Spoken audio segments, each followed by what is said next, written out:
glad to see so many people coming to listen to this debate, which is kind of one of our cornerstones in the Pilot Expo. For those of you who have been here yesterday, we started this thing called a word cloud. So there's a on slido.com with the hashtag ACES. There are two parts. One is for asking questions, which we'll get to in a minute.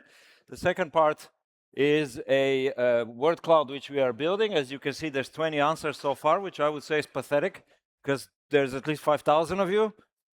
What is the first word that comes to mind when you hear aviation? If you want, you can submit something. The first that comes to mind, you don't have to filter. Just, you see, freedom, passion. We're trying to create the largest word cloud in Pilot Expo history, so please help us do so.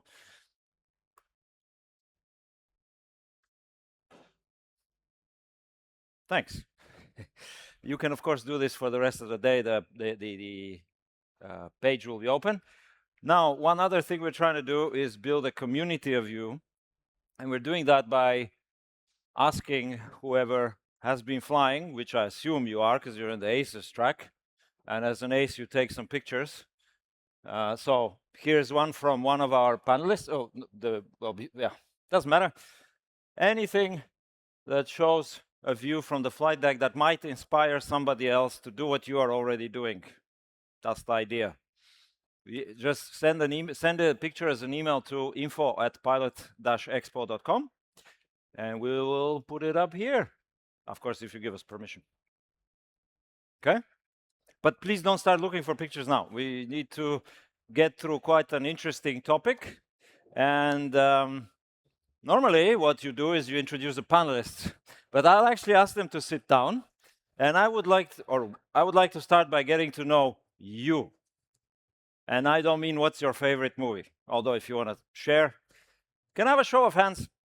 So today we're going to be talking about those people. Those people are pilots who have decided to do something not just on the side, but for what some people consider a full-time job. Now, what I learned about 20 years ago is that is a very small group of people, and we're just going to do a statistical test right now. So, how many of you are in the group of people who just like to fly an airplane? You show up to your flying, or you are on the way to being there, to doing that in an airline or a business jet operator or whatever. Can I have a show of hands? It's easy. There is no reprimand. Okay, so we have, funnily enough, like 35% of the audience. So my statistics are failing me. Okay. The second group of pilots, I was told way long time ago, are people who like to fly but want to contribute to the airline in some other way, like, for example, instructing, becoming a simulator examiner, becoming a head of flight operations. How many of you would be in that category, or you see yourself going in that direction? So that goes, yeah, let's go for 15%. So the rest of you are really interested in the topics we're going to discuss. Fantastic. That's a really great start. Those who were here in the morning probably thought that we were going to do another physical warm-up, but we are not. Now, or unless everybody wants to stand up and shake their hands and so on. Okay.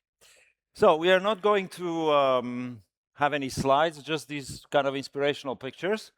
And we are going to start from right to left with people who I actually have not met yet. I just met Hüseyin, but I do follow him on LinkedIn. I advise that you do as well. He writes some very insightful articles about, for example, last one was about single pilot operations. And this is an aviation industry veteran who will now tell you about his career path, in aviation. Yeah, let's keep it to like maybe 5 minutes. Yeah, go for it. So I started flying roughly 15 years ago, and 2 years later I started working as an instructor, besides flying. And I also worked in flight operations management afterwards, so I got a very good view on the different areas of aviation, followed by a master's degree in aviation management. And while I did that, I noticed that this is not my path. So besides flying, I still enjoy flying. I fly currently as a captain on the Airbus A330, but part-time. Besides, I started a company a few years ago. We started providing different services to pilots and wannabe pilots in the field of assessment preparation, first of all. Then COVID came 6 months later, and of course, we were also completely affected and changed the business model. And for me, I was always looking for something besides flying. Yeah, it's still fun. I enjoy it. But I also like to solve problems in a creative way. And the cockpit is not the best place to solve problems in a creative way. Yeah, so that's why I started looking for other problems people encounter. And that's how I started AET Aviation Training and Consulting. And we are helping pilots, wannabe pilots, but also nowadays airlines to recruit pilots and flight crew for the operations. That's my story in a nutshell. Just 15 years of his life. Jakub, I will quote what he wrote, which I very much like. I was operating something that's generating 300 million in revenue, and then I lost my mind and became a pilot. Yeah, exactly. I did something opposite to you because I started my professional life in business, which I did, I think, for 15, 18 years. And then I started my flying course and went crazy. And now I'm fully sort of in aviation. But as you, I am now nurturing sources of income other than just my flying. Yeah. So during COVID, during some hard times, I was really disappointed with aviation. At some stage, I was making like 500 euros a month. So I think it's really wise to do something else. And now I help with Air, with whom I am here today. I'm an instructor. I'm a shareholder in our private jet operation, and I also help with the marketing of the school. And probably I'll do something else because I'm sort of still working on the income streams that will make me independent from flying. Okay. Thank you, Jakub. We maybe continue with Kai, who is a veteran of the Pilot Expo, and he is one of the founders of this event. So one of the reasons you are here is because he one day got up and said, we need something more. We need something that doesn't exist, to be more precise. Yeah, that's, I think, I can already say that's one of the qualities of an entrepreneur, somebody who's like, there's a gap in the market and I am the one who's going to fill it, But maybe you... Thanks for that. The topic, as we said today, is we would like to talk about things that pilots do beside aviation. I started in aviation about 25 years ago, but I had after 5 years of being into commercial aviation, I had an incident where I lost my medical for 4 months. I had issue with my knee and I couldn't fly. And in those 4 months, I met some people back then who were already involved in aviation training. And I said, don't stay home and do nothing and chill. You can become an instructor. Really? What does it mean, become an instructor? I was invited to an ATO in Berlin and started as a ground instructor. So this was my first steps into something else besides aviation. Not only flying, but also teaching. And then this whole idea of having a plan B. People say if you have a plan B, you don't believe in plan A. Okay, I understand that. But I always had a plan B in life, and meeting all those kind of people in aviation, talking about things outside of aviation, brought me, for example, in my case, to this place here in Brussels with the Pilot Expo. But also Hüseyin and I, we work together. He's doing assessments for the airline I'm flying for. So we all would like to tell you a little bit more about your options besides aviation as a pilot. And I would like to encourage you to do something beside aviation to keep you sane, because I think you guys can agree that sometimes aviation is driving you insane with the job and the workload that you have to expect. Nobody has ever said that an entrepreneur doesn't work a lot. The reason I'm holding my phone is not because I'm not listening to them. This is currently the situation with the questions, ladies and gentlemen. We can do much better. You know who these fine people are, and we will start with a few questions about motivation. But in the meantime, use the hashtag ACES or go to slido.com. I'm sorry, use the hashtag ACES. Post your questions to them, because this is not supposed to be like a one-way radio. Yeah, this is an interactive discussion, which we hope is going to run so far over time that we have to close because the next session of presentations is coming in, and this has happened in the past. That's why I'm claiming so. All right, but all three of you, as I notice, even though you're entrepreneurs, you are in something that's tangential to. It's still in the aviation sector, let's say. Is that because it's comfortable? May I? Yeah. One thing leads to the other, right? It's very close and things are connected together. So the training, for example, for me, the part was because it was necessary. Assessments we do every day, and that's. I don't want to reinvent the wheel, so I outsourced to Hüseyin. He has the expertise on that. He took all his time and efforts to create those programs, and it's kind of a joint venture. May I a little bit break the sequence? Sorry for that, but No. we are also talking about things that pilots do that has nothing to do with aviation. I'm very luckily married to my wife from Kosovo, and I'm living there since 6 years, but she got bored being at home. She didn't know what to do, because pilots' wives usually spend their time at home, at least mine. So quite a while ago, I met, actually he was a good friend of mine. He was also a pilot, but I didn't know that he has some other business. But I met him at the Pilot Expo in Berlin in the first year. And we are now in the wine business. So now I am producing Prosecco from Italy, and I'm distributing it and using my network and using my resources and the people that I know, totally non-aviation related. So since the subject here was to show you guys that yes, pilots work in aviation, captains, examiners, trainers, but also something that's totally outside of aviation. It keeps me, or actually pulls me away from my daily stress and the daily struggles that I have in my airline. I'm head of training there. I'm with the organization, with the management, so work never sleeps. But this kind of distraction is very welcome for me, because it's a new thing for me. I didn't know very much about wines and Prosecco before. I got into it. My wife's helping me a lot, and we both kind of bonded and created over that to have something outside of aviation, a small thing. But just to tell you guys, it's not always necessary to have something to do with aviation.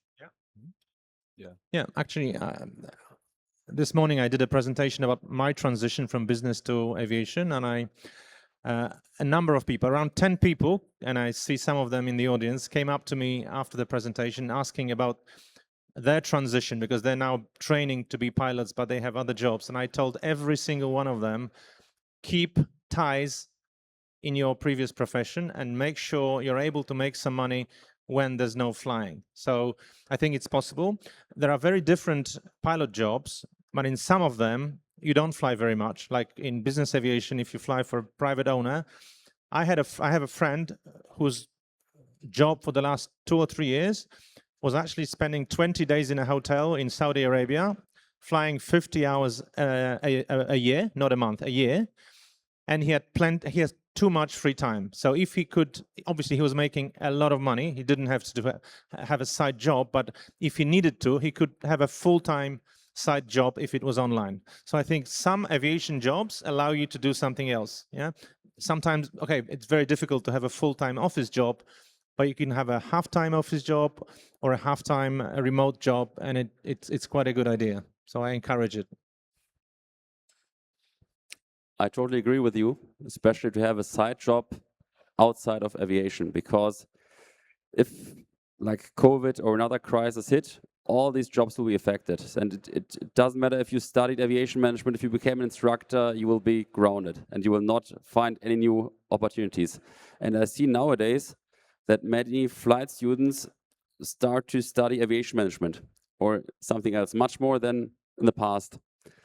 And first of all, most of them will probably not collect enough experience, only few of them.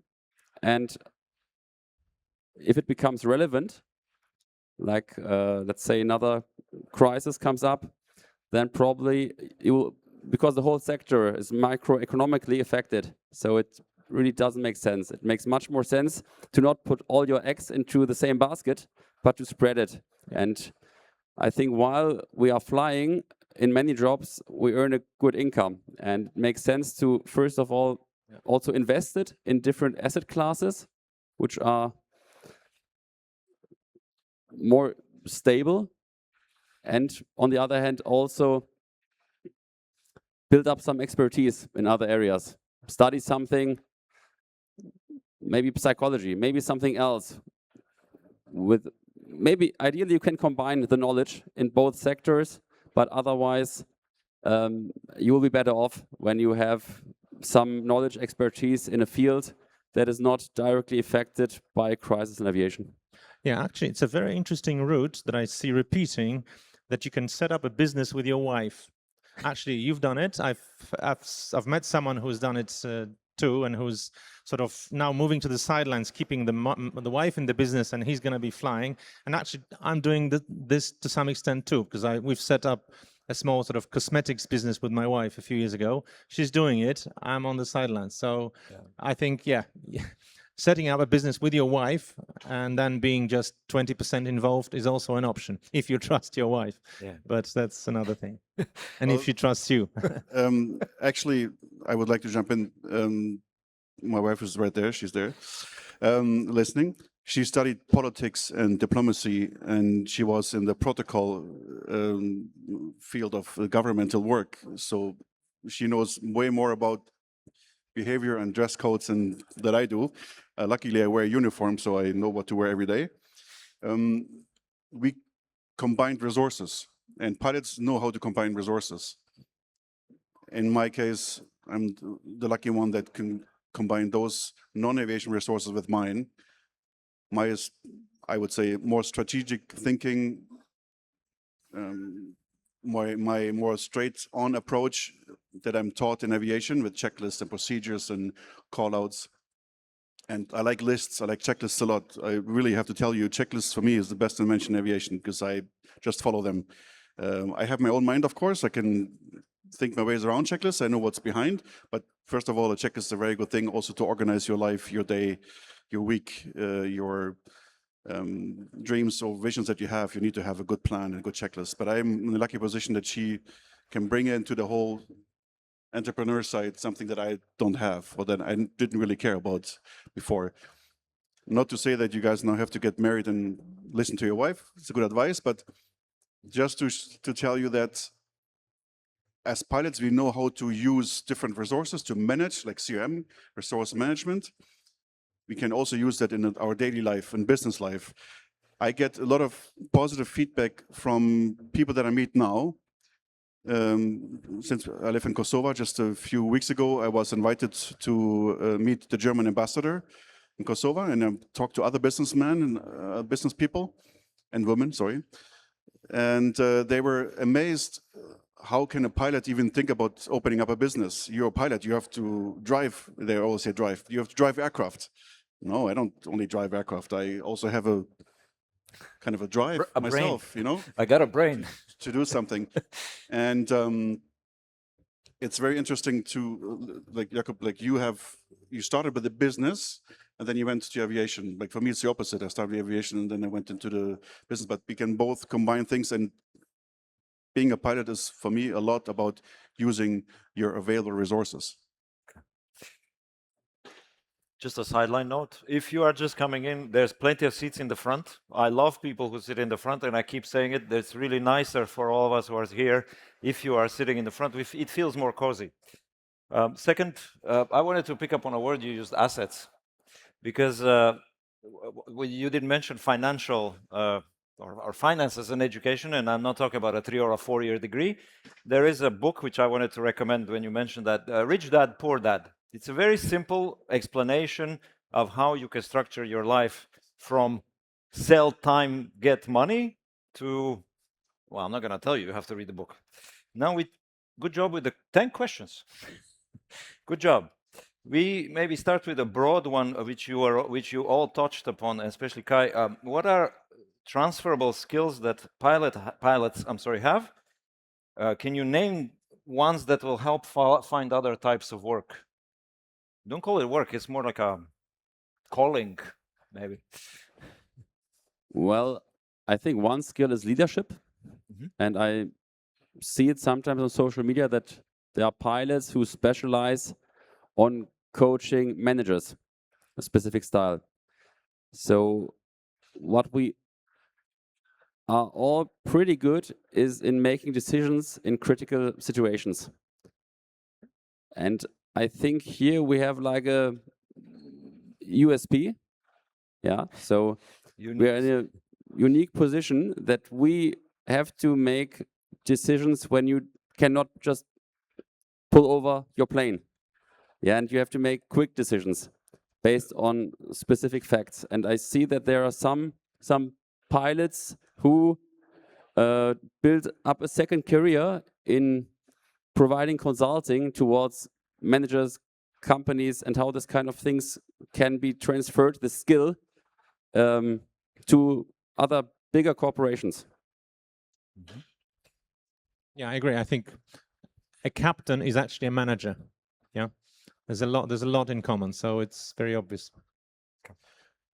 Yes, if you take apart the whole CM concept, one part of course, decision making, but also it's called situation awareness or situational awareness. Where am I coming from? Where am I? Where do I want to go? For your planning, also for your future, or if you have a problem ahead. Now, I agree, Hüseyin, you said you are able to make quick decisions, but those quick decisions are not, we're not shooting from the hip. We just don't, the decision comes because we have a concept, a certain sequence of events. So I hope that most of you guys have gone through good training and good flight school, good line training, good airline, good support from training department, that you understand that as a pilot, we learn, or we know that we have to make mistakes. We know that we need to make mistakes to learn from them. Nobody's perfect. As I tried to explain yesterday in my presentation, you don't have to be perfect, you just have to be better tomorrow than you were today, okay? You have to improve every time. And if you take this concept, decision making, and knowing you can reflect from the things that you learned before and base your decision on that, that helps a lot as a pilot to transfer that decision making process into your civil or private life or business life. Not always, okay, what's not always helpful is that as a pilot, let's say, okay, some people say, if you delay your decision, you lose the opportunity. Okay, they say if you're too slow with making a decision, you lose a chance. That's not what, I don't think that's what you meant. You meant that we have the ability, hopefully we all have, but we have the ability to already recognize an upcoming problem, to recognize that the situation changes from standard, from normal, and we are getting into something more critical, and we kind of have the feeling, all right, I think there's time for making some decisions, and then we make the decision. So it's not a snap moment decision, like, oh, no, we go left. No, that's not what it means. It means that we have, as pilots, the ability to detect an ongoing process, a building process that may lead to decision making. And with that, in business, I think it's an advantage to have that. I think we can start with an easier question. Thank you. Now we are at 15 questions. But starting, I will try to group them together in terms of themes. So the first theme is the easiest, what you have done, the easiest thing you can do on the side of your flying is to expand your knowledge of how an airline works by getting an MBA or getting an air transport management degree or something. So how did you manage to do both? Practically, like to speaking of skills. Do you mean time-wise, flying full-time and then studying also kind of full-time? Let's start there. Well, I mean, we all have just 24 hours, but you have to optimize your time, and you become a very good manager in terms of time. And while others might go out and meet friends, you have to say no very often to many opportunities, social occasions. That's the truth about it, I think. You have to be very good in becoming a no-sayer. Mhm. And I think that's also the price you pay. Yeah, if you want to build up something besides flying, there is I think the big price tag is the social price. But as a pilot, you pay this price anyhow. Yeah, you will be gone for many days. So it's either you keep paying this price for the rest of your life, or you build a side business, which will eventually, hopefully, lead you to a point where you don't have to pay this price anymore. And this was basically my motivation as well, to set up something besides. And actually, the next. It certainly requires discipline. As I said before, I did it the other way around. So I was a full-time CEO, and I did my frozen ATPL without a single day of holiday or off day for training. Yeah, so I studied on weekends. So I woke up at like 7 o'clock and started at 7, finished at 3. When I had a party on Friday or Saturday, I had 1 or 2 drinks and went home at 12 so that I could be fresh at 7. And the flying I did at 7 a.m. every morning. At 9 I finished, 9:30 I was in the office. So I did all my ATPL being a full-time CEO of a $300 million company. Yeah, so it can be done, as I said, with a bit of discipline. How long did it Also take the you? other way around, yeah. And how long did it take you? I think 2.5 years. So pretty quick, like full-time thing.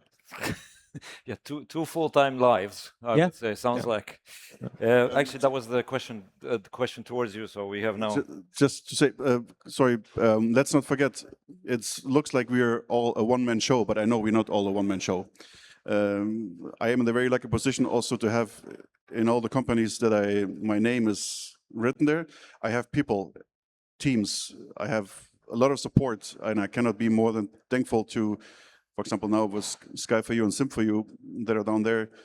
They are the backbone of my company. I have the ideas, and I know where I want to be with the companies and where I want to go and what I want to do. But the actual process of achieving those goals, I delegate a lot.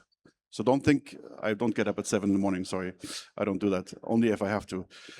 But I brainstorm a lot with people, and I have my people. 2 of them at Sim4U and Sky4U. When we brainstorm, sometimes we need 20 minutes, sometimes we need 2 days. But we brainstorm and we connect and we discuss where we want to be and what do we want to do with the business and where our route is going to be. So my biggest asset or biggest support is my team. I have to say you have to learn to delegate a lot.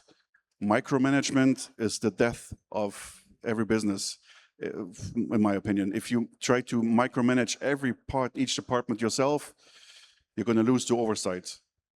If you have, the process to get trusted employees or trusted partners and team players, yes, they come, they go.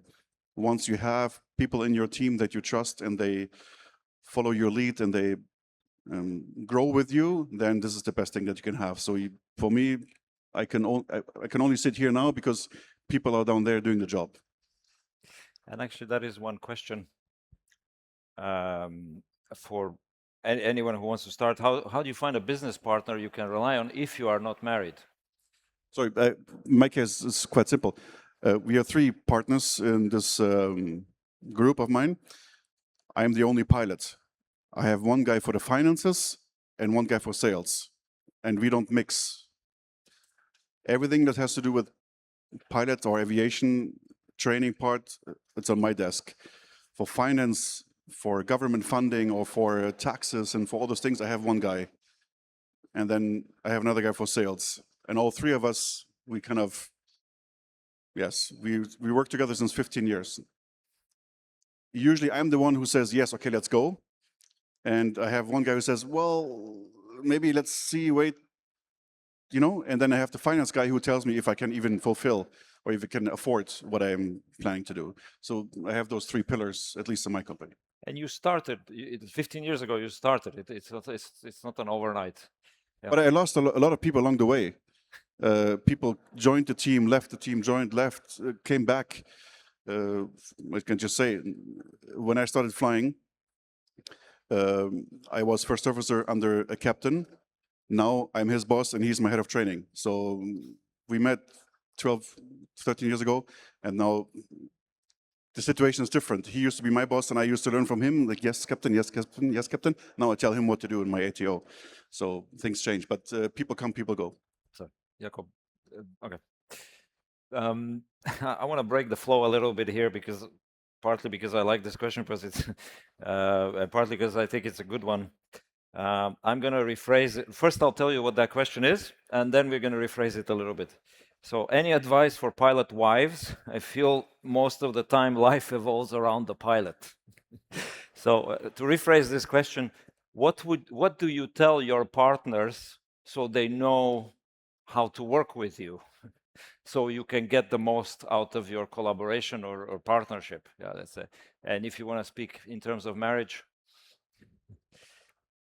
I think it doesn't have to revolve around the pilot. Yeah, it depends on your marriage. I think it should be really a partnership. Yeah, so that's why, for example, I made some decisions in my life that prioritized the family. Yeah? For example, I told it about in my presentation this morning. I had a great captain job that I just did not take because I would have to move to another city, and my wife didn't want to. Yeah, so I think, okay, we have to make decisions that take the wife or the husband, because there are women pilots too, into account. And I think it's in every marriage you have that. Yeah, you cannot expect that your wife will follow you because you're going to Emirates or somewhere else. Yeah. Yeah. I think that's a difficult topic for probably any pilot who is married, and there's a reason why the divorce rate is so high among flight crews, and it's also true. And as you said, we are taking decisions. Even if we don't take a decision, it's also a decision. And I think on the one hand side, you can try to maximize your support while you are at home and when you have kids. Just for instance, I came back on Tuesday from a long haul rotation, so I was gone for 6 days. Then I had to prepare some things for the expo. Then two of my childs got fever. And now yesterday evening I skipped the party here. I drove back home to spend the night at home, and I came back this morning. So I think if you want to keep your marriage as a pilot, you also need to consider and give something back as much as you can. And it's like you have several balls and try to keep all of them in the air. And I will lose if any of them falls down. And it's not easy. It is difficult, and I think it will stay difficult. Okay. Especially if you have several goals and are ambitious in different areas of life. Yeah. Okay, maybe just to remind everyone, you can also just put your hand up. We'll pass you a microphone, and you can ask a question via voice rather than typing. But if we focus, I believe quite a few of you are, let's say, more low-hour pilots, and you're facing the dilemma, okay, on one hand, I really want to fly and build my hours and get my upgrade or whatever it is that your goal is. Exactly. And on the other hand, yeah, I'm hearing I should diversify my income and risk management. And what tips do you have? Apart from discipline, which I heard so far, and consistency, and also like knowing what is important, prioritizing. Those were the three we got. Which none of these are taught in school, by the way. You can learn them yourself. Yeah, that's exactly the point. Most importantly, you have, like I said, try to explain to your situation awareness. You have to be very realistic about your opportunities and your possibilities and about the situation that you're in. If your brain has a lot of time to be idle and do nothing, well, then you have time for opportunities. But if you're busy with your normal pilot stuff and you're still in line training, or you just changed companies, or you went to a new aircraft type, of course, I don't think that you have so much capacity. But you have to be very much aware of, okay, it used to be situational awareness. Now they expanded it. It's situation awareness, which means what kind of situation am I in? What's my position? What's my job role? And it's spatial awareness. What's my place? In what environment am I in? So you have to know, or try to be aware of what your possibilities are at the moment. If you have a lot of, like I said, if your brain is an idle and you spend lots of time on your phone and Instagram, TikTok, and whatnot, whatsoever, well, then you have time for side business if you decide to do that. But if your capacity is already occupied with the normal stuff, then I guess choose a later date. Okay.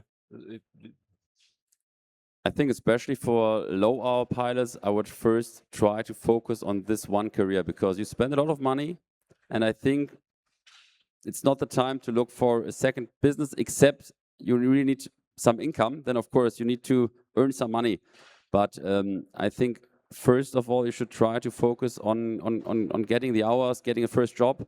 And once you hit like the 1,000, 1,500 hours, and you're interested and bored by just flying back and forth the same routes, then definitely it's a good time to look around what else you could do. But I think there's a time for everything, and sometimes people can get distracted too fast. And I think the challenge is to know, and I think that's what also Kai pointed out, that you are aware, you have the situational awareness about your position and also about the occasions. And then there are times when you need to really focus on just now one thing. And then there are times when you say, okay, now I can look for other opportunities because now I have the capacity, this one job, it works. And then you have also, I think, then it's a good time to look around. Okay, thank you. May I, or do you have anything to add? Yeah. Then, and again, I think this is the real value of the Pilot Expo, is that you can hear real stories. So, how many side failures have you had before the business picked up? How many side failures, or how many failures have you had before the business picked up? And maybe I can add, what was it like the main lesson from there? If I may speak for myself, the most failures I encountered actually was after I started to get into training myself. But it was not so much aviation related. The biggest problem I always had was managing my goals and my visions and my path. For example, something very simple. If you start a company, you need some flyers or some roll-ups or some marketing material. You can waste a lot of time on that. Days, weeks, designing, being perfect, websites.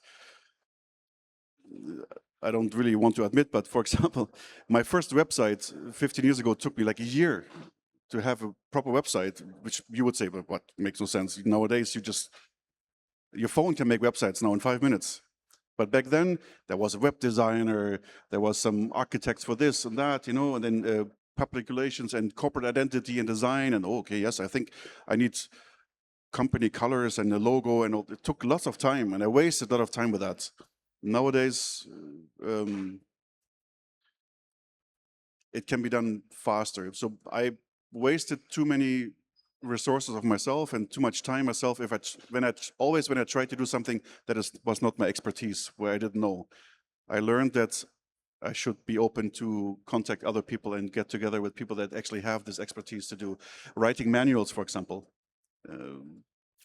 or the website, even for marketing, standardization of instructors, like the whole setup. How do I do that? All those things, somebody else told me how to do it, and I took it over.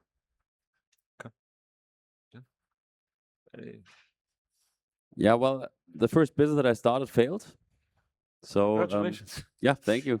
And I think that's great. It also belongs to the game. Yeah, and so I think in my early 20s, I had also this idea about e-learning, but of course I was very unexperienced also in terms of business and numbers, and so I had like a mentor. And then at the same time, it was just after when I finished my flight training, I got my first job, and I was running it remotely, but he also on my behalf. And then we ended up doing an online shop for aviation products, basic e-commerce. And then it was also like a drop shipping business at that time. But I had to stop it like 2 years later, when the situation, or 1 and 2 years later, because it was the situation became very messy, I did all the job, and then he was paid by me, getting most of the profit, and then blackmailed me, and then it was really, really became messy that I had to stop it. And my learning from this was like, okay, I will never start again by myself a business, but only with partners. A few years later, I did the same with several partners, and then my learning was, okay, out of the 4, only 2 remained now. So it's also not sometimes ideal, but I think earlier there was this question about how to choose partners. Or, yeah. and If you're not I see married. many businesses where I would say 50% of the partners remain in businesses, and the other 50% somehow they split up.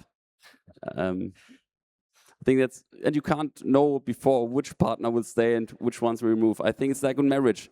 Yeah, you start together on this journey, and along the way you will find out if you get closer or if the distance gets bigger. Okay, I can say after like 20 years of in business and 20 years with a woman, I can say that if you pick up a partner, whether for business or for life, you need to base it on common values. It's the values, not anything else. So you cannot pick either a wife or a business partner by sort of an image that I like this guy, I enjoyed him at a party, or this girl. It's common values, and it's very easy to have a business partner that you just cannot survive after a year when you find out what he's really like. So find out what the values are of the person, make sure you're aligned with them, and then you can start a business with them. So I think we could tell more stories like the whole day. I would love more stories. In fact, I will tell you a story of mine. So way back when, in 2003, here in Brussels, I was a young computer science student in 3rd year of university, and I joined a company which I had no even clue what they were doing.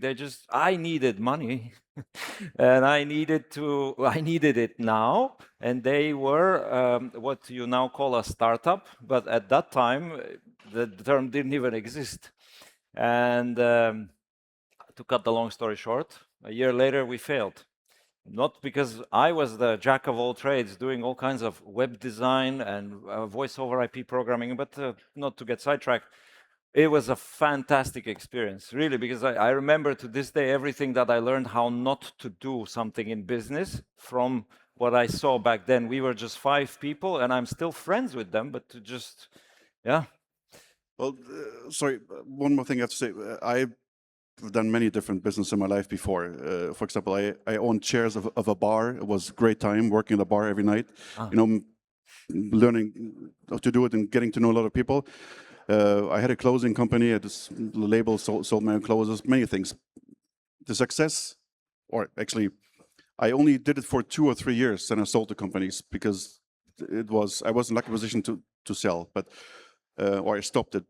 And the one thing I realized, aviation and the training part is the first thing I did that I did not want to sell ever, because I had the passion for it. All the other stuff was just business. Okay. So it helped. Got my money out of it, okay, and lots of experience, lots of failures, a lot of mistakes. I imported silk from Thailand, for example, and never got it to Germany because the customs blocked it in Hamburg at the port and said you have to pay all the customs. The customs was like 10 times more the value of the silk. So I didn't know that. Sorry, that I have to pay customs. I learned the lesson very late, but I don't know if it's still there. It's 15 or 20 years ago. But I failed in that part, for example. But I was lucky that after 2 or 3 years I stopped. Now with aviation, it's different. I'm doing it since, like I said, 15 years now. Yeah. So because I have passion, and I like very much what you said, Jakub. If you find the right people that connect and you have the same passion, then I think it's a longer process to be expected. Yeah. Maybe we can switch gears a little bit, just a small break. We've been talking for approximately 46 minutes. If you gentlemen want, there's some water. Yeah, sure. And while we get the water, and I'll get one for myself as well. We have still 13 questions to go, but again, I'll try to group them. Just a side note, we are now talking about starting businesses. I very much also like this concept where you can actually buy an existing business. Like if you are able, if you have some money or you have some expertise which a business needs, and the easiest way is by giving you ownership. It already has customers, sales, revenue, whatever, and that's not the hardest thing to do. And most of the time, it will continue making its revenue. Just FYI. But the question for you, or for anyone who wants to start, is it more important when you start a business to know the right people who can do the right things, as Kai said, or is it more important, as none of you said, to have money? I mean, you need money to pay the right people, I guess, except you share a part of the cake among others. I think it depends. Yeah. No, I think we not offer sort of golden rules for setting up a business. If we did, we would be very, very rich. I think setting up a business is always a risk, and that's why I would say I would be very careful with it, especially if you have savings and you want to spend it on this one business. I would be careful. I think if you're betting a lot of your life on your flying career, you're already at risk. So I would opt for some safe solutions in terms of your second leg to stand on. Yeah, maybe I'm boring in saying that, but most businesses fail, as you know. So if you're setting up a business, either don't invest too much money or be sure that it's a good business. Yeah. Maybe it's a little guideline, but something my father told me when he got to know that I'm starting to get into business, I want to be a businessman. He said, he said, son, you need to know what you can afford every day. When you begin, you're in the, back then it was mark, German mark, but okay, let's say euro. You're in the €1 business. So when you begin with a business, maybe you can spend €1 a day. Then if it grows, you can spend €10 a day. It doesn't hurt you. And then you think for yourself now, if an expense comes up and all of a sudden you have to pay €200, would that hurt you right now? Do you have €200 in your pocket to spend easily? Or would you have to go to your savings? So you have to know exactly what is your value of spending per day. Some people can spend €1,000 a day. No problem for them. They have lots of money. They spend €1,000 for caviar and for, whatever, champagne, and they have a good life. But if you're not at that point, you cannot spend it. So the advice, again, it goes to situation awareness. If you know in what kind of situation you are financially and from your opportunities, then you can make the next move. If you cannot afford €1,000 a day, don't live €1,000 a day life. Okay? Of course, you can lease Ferraris and all those nice cars, and you can buy the fake watches, and you can live that life. But if you want to build a solid business, you need to know how much you can afford per day. If it's €10 per day, you can go to McDonald's with your girlfriend. Fine, good, solid, good base. €10, 20, 50, 100. If it doesn't hurt you to spend €100 a day, all right, you know where you are. But don't spend more than you can actually afford. Money goes way faster than it comes, if you do that. I recently bought a book because one of the excerpts in the back is "Money is a Responsibility." So, but apart from that, practical advice maybe. What is the best way to separate your pilot job and your company? And how do you handle the extra stress of doing so? What is the best way to separate your job, your pilot job and your company? Or you don't have to separate it. I was just going to say, I'm thinking, you don't have to. There we go. I think maybe, like if you imagine from a practical point of view, you're in cruise. Okay, right now most airlines don't offer in-flight internet, so you're offline.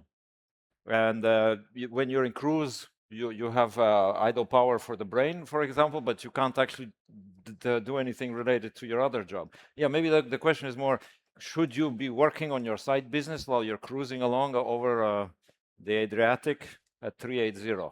I think if you're cruising, you can to some extent, but I think it's a very dangerous area we're entering now, because now you're trying to do things at the same time, and then it's simply risky. You can crash, basically. So I think when you enter the aircraft, you should be 100% focused, and you cannot have a business that makes you sort of occupied during your pre-flight duties. Okay, at flight level 400, over the Atlantic, you can open an iPad and read something, but maybe even write something on a laptop. But I wouldn't go there.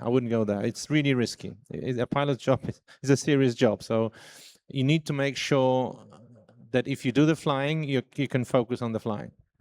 I think it's the biggest, it's not a risk for entrepreneurs. The biggest risk, I'm a so-called management pilot, so I'm the head of training of an airline. So even when I'm doing line training or flying online, the phone is there and the iPad and all the emails and everything. I think that's the biggest risk for management pilots, that they're always connected to the aviation work, even in flight, and then you have to answer emails, and because after landing you need to organize for this, for that, maintenance, and so on. But I agree with you. For my business, I need a more proper focus than when I'm flying. I brainstorm a little bit. I think about a lot of things, but maybe talk to colleagues, some ideas. But I try not to mix. I fully agree.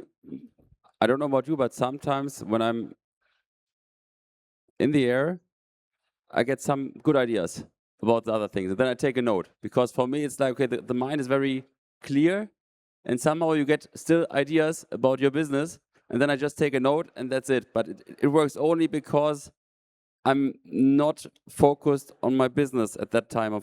I'm just inside the cockpit, and then, oh wait, now I have an idea, and then I write it down. And maybe you have similar experiences. Yeah, that's what I meant, exactly. Yeah. I'm going to paraphrase the next question a little bit, or make it a two-part. What is you've been in this industry a long time, and what is the strangest business that that you have heard pilots have? And what is the most common? Unusual, maybe not strange. Strange maybe was the wrong word. Okay, in a company I worked for, one of the flight attendants sold her lingerie on a website, saying it's a used lingerie after 8-hour flights. No way. Yeah, that's what she did. And she was fired, by the way. People pay crazy money for this. When the company discovered it, they fired it. But there are websites like that. So people do the strangest things you would never imagine. Yeah. Okay. Okay. Thank you for that. Never know what you're gonna get with strange enough. Good questions. Is it strange enough? Questions. Yeah. That's okay. Maybe something. What's the word? The most common business. I know a captain who's flying for Qatar. He opened up a pet transport business. Right. So he has and his wife have a company to transport pets from the UK to Qatar, for example, and back. So he is so-called a pet buddy or something they call it. Okay. So he takes. I mean, he's a captain for Qatar, so he's making lots of money, but he's spending his free time to fly dogs or whatever pets from UK to Qatar. He is with PETA and all those things. He likes animals a lot, so this is his business. And he says it's still flying, but he always wanted to do something with pets. He was not smart enough to become a veterinarian, so became a pilot. So now he still works with animals. So that's. I mean, parrots, snakes, dogs, cats, all kind of animals he transfers. Okay. So I know that's maybe something. Okay. Changing maybe again a little bit tack from practical to. So this particular question is for early career aeronautical engineers facing delays in securing roles. What practical steps would you suggest to stay industry ready and mentally resilient? And Kai, I think, can overlap that with student pilots very easily. But actually, I wanted to emphasize the last part for all of you. What steps would you suggest to anyone listening to be mentally resilient when they either start a side business, I think that's for Hüseyin, because he's a psychologist in this round. No, I'm not a psychologist. I just work with them. But the question is about resilience. You can pick, either how do you stay mentally resilient, or what would you suggest to an aeronautical engineer who is not finding a job? How to stay mentally resilient? But mentally resilient in spite of what? In spite of the fact that you start flying, or what? We touched upon it from having a second business, that you need to somehow keep your sanity, I think, if you're running two shows at the same time. But this particular person is more interested because I don't have my first job. How do I keep going? Which I think overlap a little bit. Well, it depends on what stage of education you are at as a mechanic or as a technician. But if you take apart your job role, it contains most likely technical stuff, lots of visualization of things, being able to come up with the smart ideas to solve problems in a very short amount of time, creative thinking. So as a mechanic that doesn't have a job yet and you want to keep, you want to stay alert, or I go into that creative sector. It might sound profane or simple, but puzzles or anything that teases your brain. Okay, I have to admit, if I play games, and I play those games that tease my brain, like puzzles or those things, because I like that. It's a distraction on the phone. But that for mechanic, I would say his creative learning, creative handling, I think that's something that he should be following. How? I'm not sure, but I'm sure there's some opportunities out there for to be creative. I would second that as well. Yeah, actually, yeah. If we feel like we have covered this question, I guess we can move to, speaking of creativity, there is a question which, again, I'm actually interested in as well.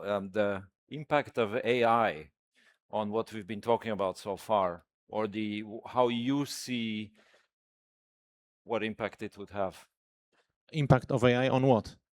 Right. Pilot, precise. The question here is, AI and technology is increasing exponential even in aviation. What do you think will be the outcome looking at 10 to 20 years? Nobody knows. 20 years, nobody knows. No, eventually there'll be no pilots, but it seems it's far away. Yeah, and I've been thinking a lot about it. Yeah. One reason is it's very easy to make an aircraft that will be 99.9% safe, Yeah. but that last 100% is very difficult to eliminate. The second thing is terrorism, obviously. And the third thing is people will be afraid to fly without pilots. So I think technologically it will come, but it's still far away. And also aviation is the slowest industry to adopt new technologies. As you know, I fly the 737. It's an aircraft from 1967. Yeah, and the MAX. Okay, it has new screens, but underneath the hydraulic systems, the electrics are very, very similar to the 1967 plane. So the adoption is very, very different than in the iPhones and Samsung and so on. So it will just be much slower than in other businesses.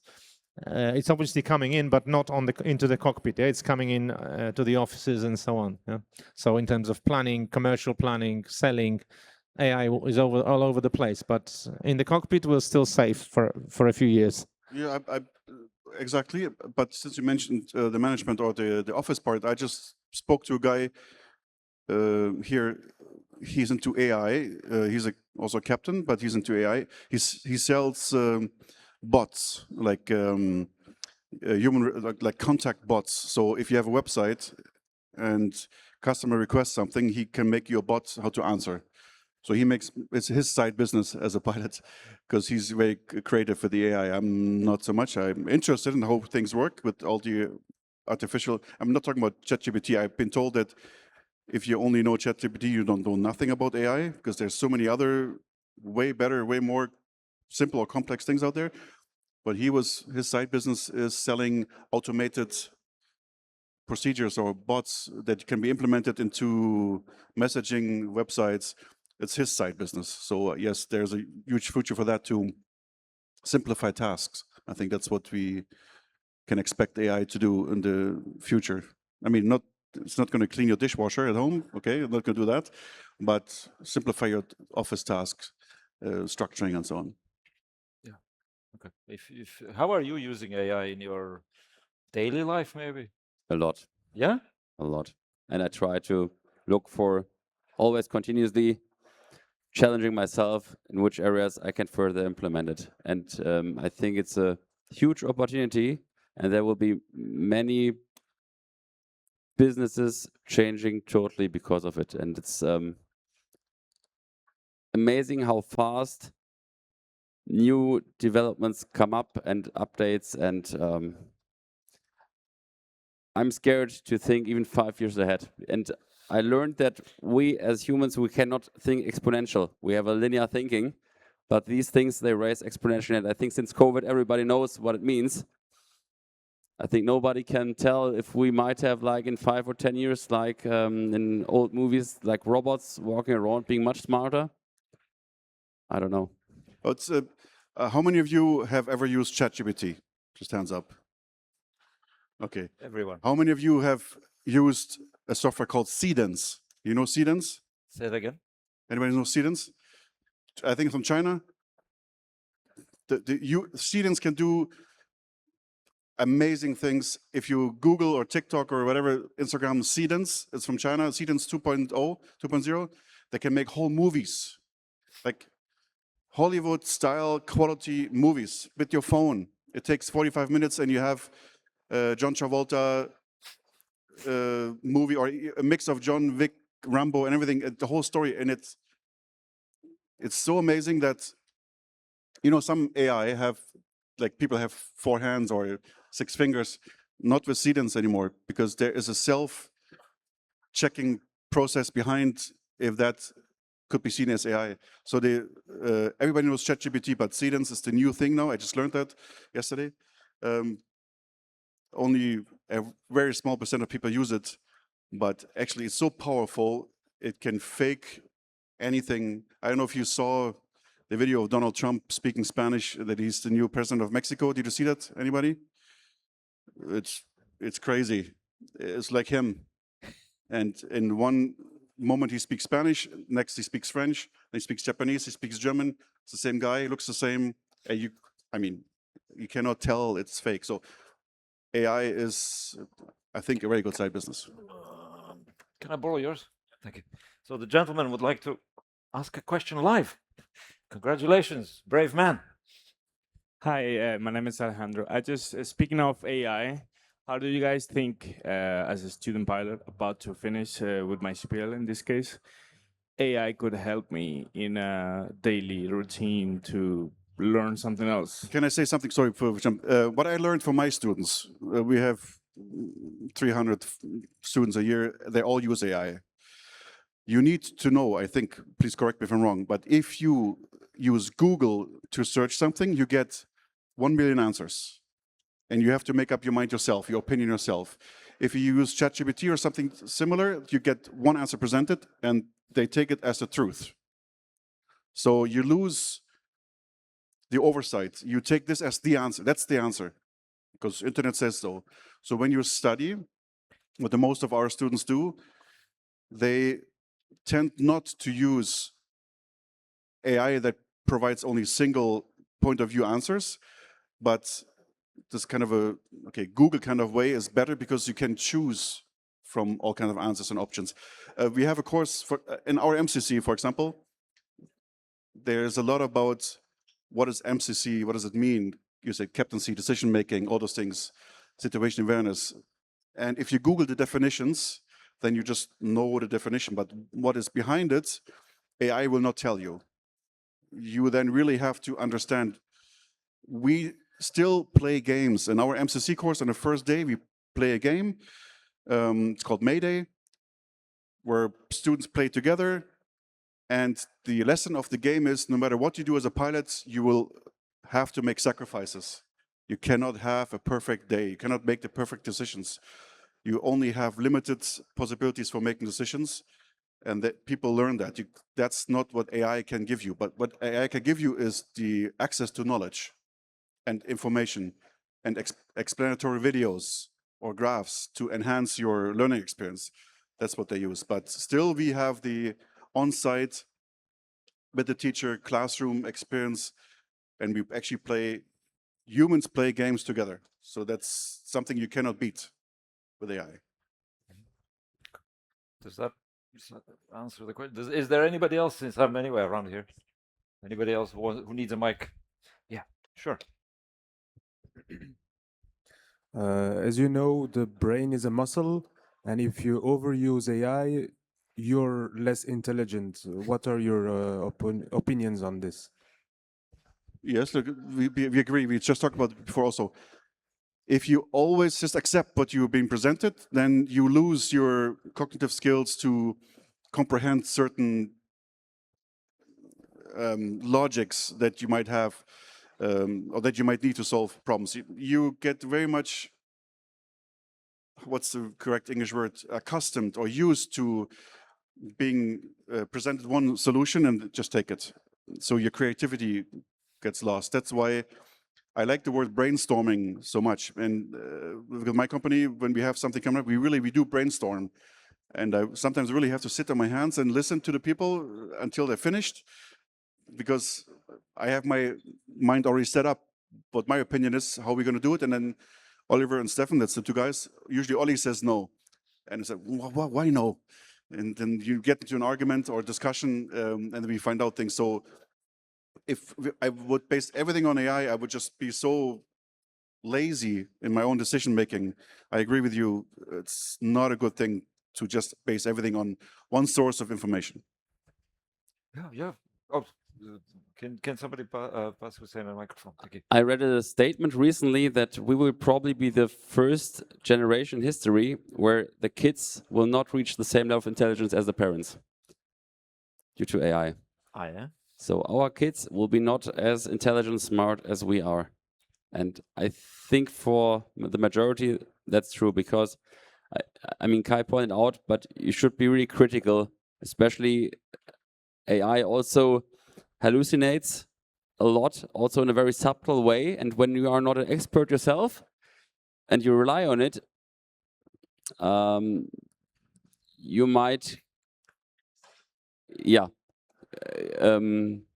get destroyed. Or I mean, and nowadays everybody uses it, even my employees. If we are discussing something and I know where these arguments come from, and I say, actually, no, the AI you asked before is not right. I can tell you because in the law or whatever, it's stated like this. And I encountered this with a few things, actually, where I think if you're an expert, you might harness the AI very well, but you should not stop the critical thinking. So you say, I know it sounds like, okay, in the old days, and many years ago, blah, blah, blah. I know nobody likes to hear that. When your parents tell you, oh, we did it like this, we did it like that. But our son now is 15 years old. Of course, he uses AI. But the biggest eye opener for him was some years ago when he was 8 or 9 years old. We went to the library the first time. He was supposed to make homework about tornadoes. And of course, he was Googling everything. I said, hey, let's go to my parents. My parents have a huge library, thousands of books they have, lexica, you know. As a kid, I went there to get my information and told him, look, this is how we do it. Look, there's a lexicon. It was from 19-something, but still, tornadoes existed back then. So we took the T, like tornadoes, booked the book, looked it up, and he learned actually how how normally you would get information. You would have to find a place that stores this information. You extract the information that you need, you write down yourself, and by looking it up, writing it down, he understood. Because the visual transition from reading and writing, the brain kind of memorized better. That's what's missing, I think, nowadays with AI, that you get the solution, everything's presented ready for you to use. The process of gathering this information helped me a lot of understanding. When I studied, or the first typewriting I did back then, it was all paper. All the FCOMs and everything was paper. So I had all the FCOMs, like, do you know those plastic baskets that fold, you know? Those for shopping, full of books. And then I put them on my table, and it was like, where the hell do I store it? And I used text markers, yellow, green, red, because I'm color-coded. You know, I know that important stuff, red. Then good to know, green, you know? So I live with those colors. I'm just this kind of guy. I needed that. Nowadays, everything's on the iPads. People just read. I don't know how to explain that to you, but I could, if you ask me later on, I could explain to you the FCOM with the 1,600, 1,700 pages by heart. I know which chapter and section is where, because I saw it. I physically flipped the pages. I knew which chapter is where followed what. And nowadays, if you have not done that, if you have never been to a library to get information, sorry, one more thing. My wife's father is a professor for art. And we discussed paintings. I like paintings, like 16, 17, 18, 1900 paintings a lot, because how much effort and creativity and how much skill you have to put in those paintings, you know. But where can I read about those things? I could never read about those paintings like online, but if you go to a library or if you go to a museum and you listen to people, it's way more, for me, way more comprehensible information, and just the hands-on experience is very important. Sure. Maybe I can pass you the microphone again. Sorry. So, as Mr. Hüseyin Yildirim said, that our children or the generations that will come will be less intelligent than us. Is this a threat for the airlines, for their future pilots in the coming decades, or how should the airlines or the industry move on with the less intelligent humans in the industry? I think this is already something that airlines encounter during the assessment centers, that the Generation Z, or also now the future Generation A, they are different than the generations before, also in terms of what they learn by memory. It's a challenge to adapt. I think all the airlines are adapting it, but maybe Kai can also tell more that the airlines still, I mean, the pilots are still required to meet a certain standard. And so either the airline will train you in the way afterwards and see the potential, because anyhow, assessment center is also about finding the potential in people and training them, because none of these applicants is I'm talking about flight school graduates now, not experienced pilots, but flight school graduates. The airline needs to pick the right ones and train them in a way that later on they can fly on the normal line operations. Yeah. I think a pilot's job, as we said before, due to the low rate of adaptation of new technologies, it's actually a very old-fashioned job, and it's going to be even more outdated. And I think fewer and fewer young people will actually be fit for this job. And I think we see it already, yeah? Because the kids are too distracted, they're not sort of, they cannot learn by heart and stuff. So I think that's a challenge, as you said, for the assessment centers and for the recruitment, because we need old-fashioned people, and there's fewer and fewer of them, yeah? I think old-fashioned, you mean in a positive way. Yeah, very positive. I'm sorry to say... I think in a, I would say, neutral way. Yes. Just the way people were before. I know it's not the subject of this discussion, but we have to be realistic. Me, as a line trainer and line check captain, I have to emotionally hurt people. I have to emotionally address people with their failures and the mistakes that they make. I have to be able to, I need to be honest and direct. I'm sorry to say, but I don't care about your emotions. If you fly with me and you sit on the right side as a new first officer, I have a certain level of empathy, yes, but in order to fulfill the task and to bring you to the level that you need to be, I don't care about your emotions. I'm sorry.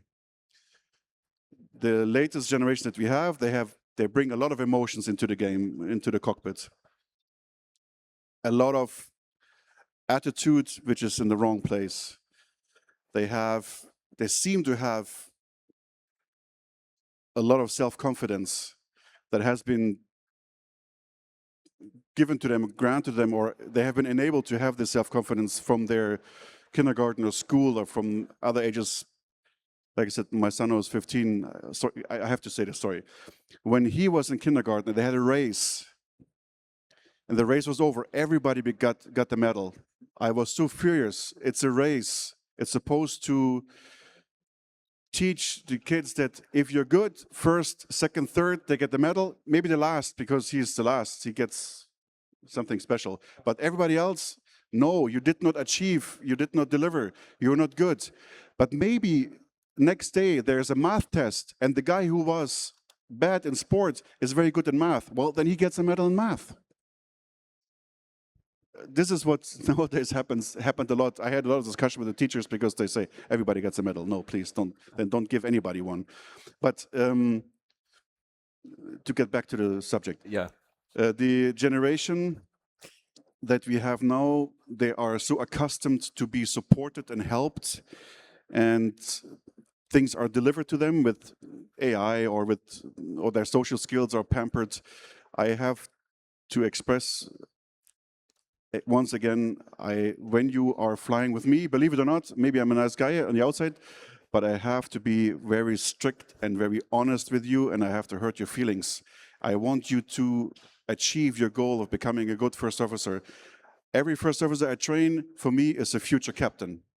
And that's how I see them. Every guy or girl sitting beside me, I like to see them move to the left seat one day and become a captain. So you have to be, again, once again, be aware of where are you, what are you doing right now, what is your role? And how can we find out? Yes, in assessments. In an assessment like Hüseyin is doing, we can find out the basic understanding of how people see themselves, how they present themselves, how they approach tasks, and then we can eliminate. Because if you're with me in line training, it's too late. If I really have to, okay, in my career of a line trainer, line examiner, I only had to take 2 people out of line training. But we drag those 2 guys along and along and along and more, and we give them more opportunities and more flights and more training and retraining the simulator more and more and more. So we tried, but eventually, I don't know how many 100 people I trained, but those 2 were the ones that I could not even let pass. So just to, hopefully in the assessment phase, we can adapt, we can change, we can learn who is in front of us, what type of student or person do we have, and then it's your task as an assessment center to block or to stop things before they happen. To circle and bring this to a close and reward your patience, because we, as I said, need to take a short break before the next set of presentations start. But I would like to give each of you 30 seconds to name what is one exciting opportunity that a pilot, either today or in the next, call it 3 years, once he's a professional pilot and he decides to do something more, what is one opportunity that comes to mind? 30 seconds, starting now. Anybody who wants to start first? Oh, sorry. So, if you were a professional pilot today, let's say with 1,000 hours of experience, and now you're Unexperienced pilot, or what? experienced with 1,000 hours, and, 1,000 and hours. you're thinking, I want to start something on the side. Uh-huh. What's the thing that comes to mind? I have no idea. Okay. Anything.